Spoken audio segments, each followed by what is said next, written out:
Assalamualaikum dan salam sejahtera kepada Profesor Madya, Dr. Zahirawati Zakaria. Nama saya Ahmad Fikri bin Jaafar.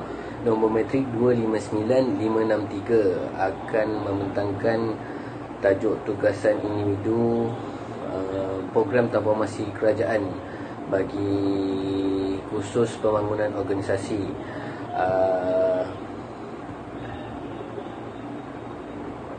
Program transformasi kerajaan ini atau PTK atau GTP ini telah diumumkan oleh Perdana Menteri kita yang kelima, iaitu Yang Amat Berhormat Datuk Seri Muhammad Najib bin Abdul Razak, di mana ianya berasaskan dengan gagasan Satu Malaysia dengan tema dan moto rakyat didahulukan, pencapaian diutamakan. Tujuan program ini dilaksanakan atau ditubuhkan ialah untuk melakukan transformasi kepada kehidupan rakyat dan menjadikan institusi kerajaan lebih bagus dan efektif.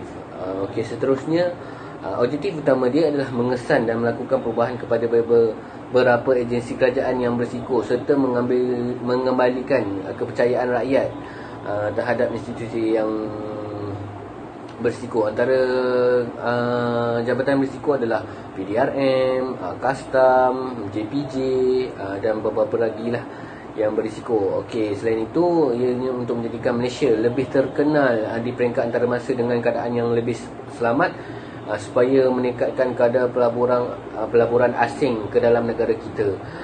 Selain itu juga ianya adalah untuk meningkatkan perpaduan kaum dan mengurangkan ketidaksamaan dan persengketaan di antara etnik dalam pelibatan ekonomi dan pengagihan kekayaan hasil bumi. Okey, di mana telah terdapat juga 6 matlamat utama di dalam NKRA.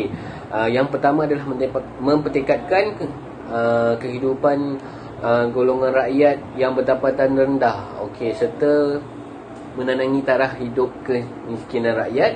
Yang ketiga, memajukan infrastruktur di luar bandar. Yang keempat, meningkatkan taraf akademik pelajar.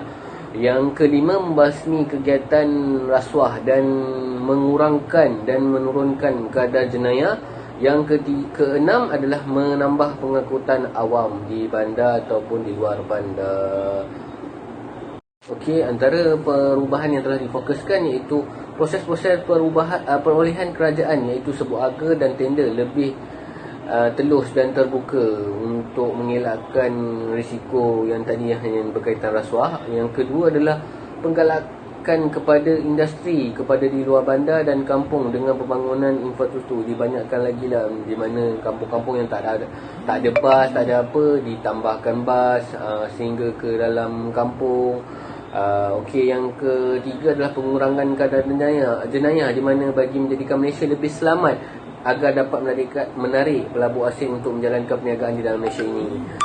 Keempat, program sosial dan kebajikan anjuran kerajaan diperluas, yang mana melibatkan kesemua badan NGO dan swasta. Pengangkutan awam dan logistik dipertingkatkan kepada lebih moden dan canggih bagi perhubungan sehingga ke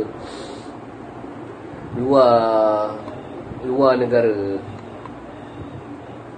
Okey, memajukan taraf hidup kemiskinan rakyat. Okey, pelbagai pembantuan kewangan yang telah diberikan, iaitu Bantuan Rakyat Satu Malaysia, yang mana dia lebih dikenali sebagai BRIM, bagi membantu rakyat yang kurang bernasib baik dan golongan berdapatan rendah. Ada beberapa klausa dan kategori lah bagi individu, ibu bapa dan penjaga yang telah ditetapkan oleh kerajaan. Okey, selain itu terdapat juga pembinaan rumah kos rendah dan sederhana rendah dengan harga yang berpatutan, sama ada di pinggir bandar dan kawasan bandar.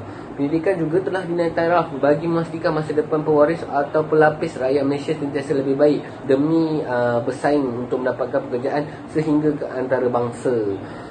Orang asli dan kumpulan pendan juga lebih difokuskan dengan bantuan yang lebih mendalam agar golongan ini tidak keciciran. Infrastruktur kawasan luar bandar dan kampung dipertingkat dari segi bekalan elektrik dan air di bawah projek Rimbunan Kasih, iaitu PRK, agar mereka lebih selesa.